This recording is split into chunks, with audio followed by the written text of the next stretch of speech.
This is Autoline Daily, the show dedicated to enthusiasts of the global automotive industry. If the UAW goes on a long strike, it could be the straw that breaks the camel's back. There's a lot of small automotive suppliers that are financially stressed right now, and a strike that lasts over 2 weeks could cause them to collapse. The last 3 years have been really hard on small automotive suppliers, as COVID shutdowns and the chip shortage forced automakers to chop production by millions of vehicles.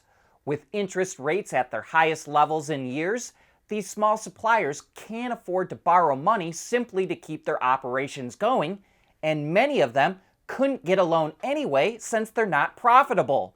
Harbor Results, which studies 400 smaller suppliers, says that 30% of them cannot get a bank loan. If there's a short strike, these companies could manage it, but a longer strike could force many out of business, and that could cripple automotive production. Speaking of that, Hyundai's line workers in South Korea just voted to strike. Reuters reports that they want an extra $139 a month and a performance bonus equal to 30% of Hyundai's net profit. They also want Hyundai to raise its mandatory retirement age to 64 years old. It's currently 60. South Korea has low pension replacement rates, so retirees only get 30% of their former wages, which is why they want to work longer. Hyundai has a history of troubled labor relations, but analysts do not expect a long strike. The IAA Auto Show in Munich is next month, and it's shaping up to be a show dominated by Chinese automakers. While Volkswagen, BMW, and Mercedes will display new cars, Automotive News reports there will be twice as many Chinese automakers, including BYD, MG, XPeng, Leapmotor, Series, and Dongfeng.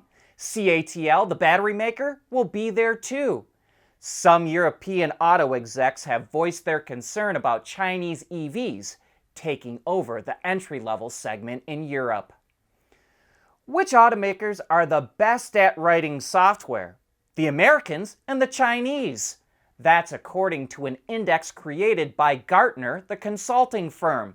It calls it the Digital Automaker Index, and it studies the software capabilities of automakers in 8 different areas, including leadership, talent, corporate culture, architecture, connected vehicle, autonomy, electrification, smart cockpits, and online sales. And not surprisingly, Tesla tops the list. It's followed by NIO and XPeng, then come Rivian, Lucid, General Motors, Geely, and Ford. VW and Mercedes are in the top 10, but the Japanese and Koreans are at the bottom of the list.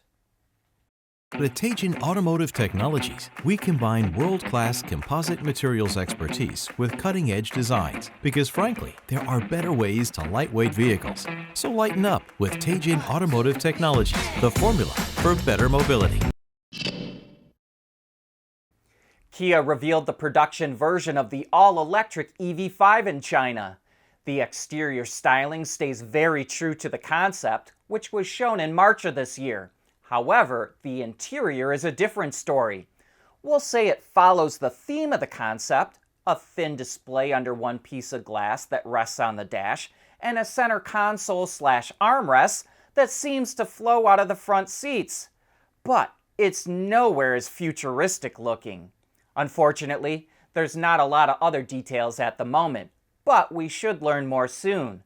The EV5 launches in China later this year, and we'll learn more about its EV strategy at the Kia EV Day in October. There's a caravan show going on in Germany, so we're seeing a number of new camper vans making their debut.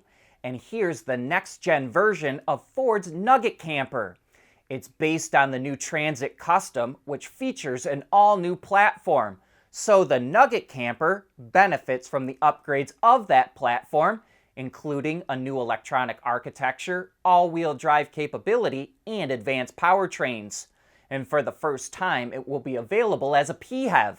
It features the same setup as the Kuga PHEV, a gas 2.5-liter engine paired with an electric motor, and an 11.8 kilowatt-hour battery pack. But other setups will be available, including a diesel. Highlights of the Nugget camper include swivel front seats, a rooftop tent, a little kitchen area, and even a solar roof panel. Orders are kicking off in Europe right now, and deliveries will start next spring.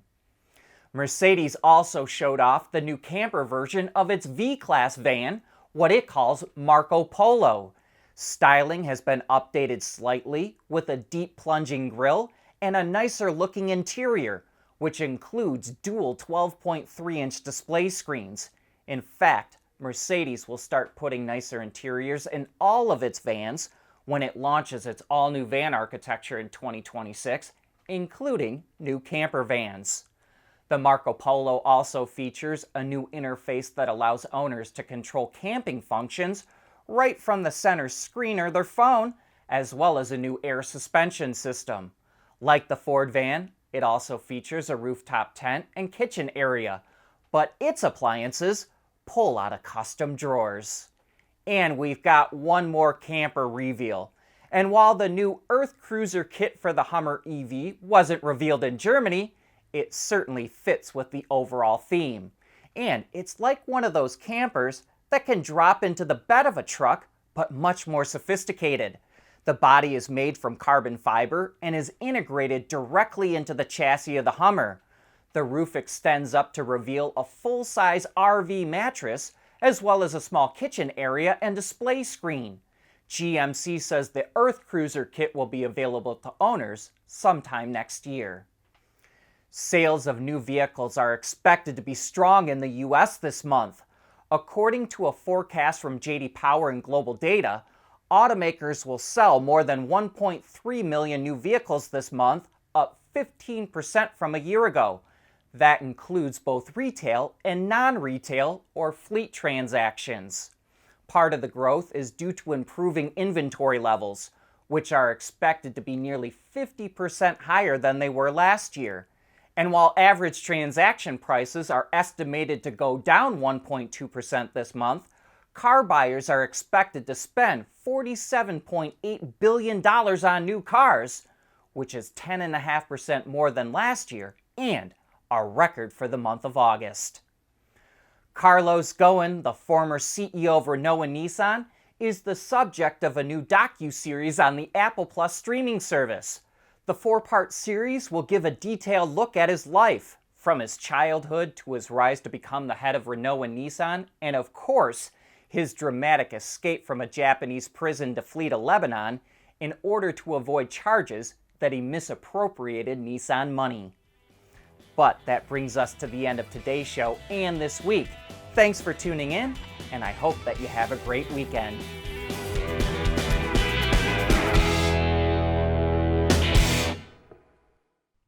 Autoline Daily is brought to you by Bridgestone, solutions for your journey. Intrepid Control Systems, over-the-air engineering, boost your game. Scheffler, we pioneer motion. And by Teijin Automotive Technologies, the formula for better mobility. We want to know what drives your testing. OTA, connected car, diagnostics, remote testing. Intrepid Control Systems is here to help you work from anywhere. Intrepid Control Systems, driven by your data.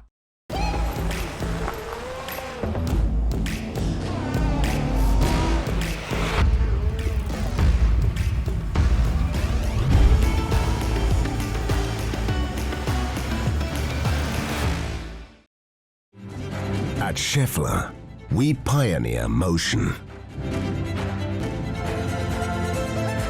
Electrifying mobility, manufacturing smarter, reducing CO2 emissions, making energy production clean. Scheffler pioneers motion to advance how the world moves.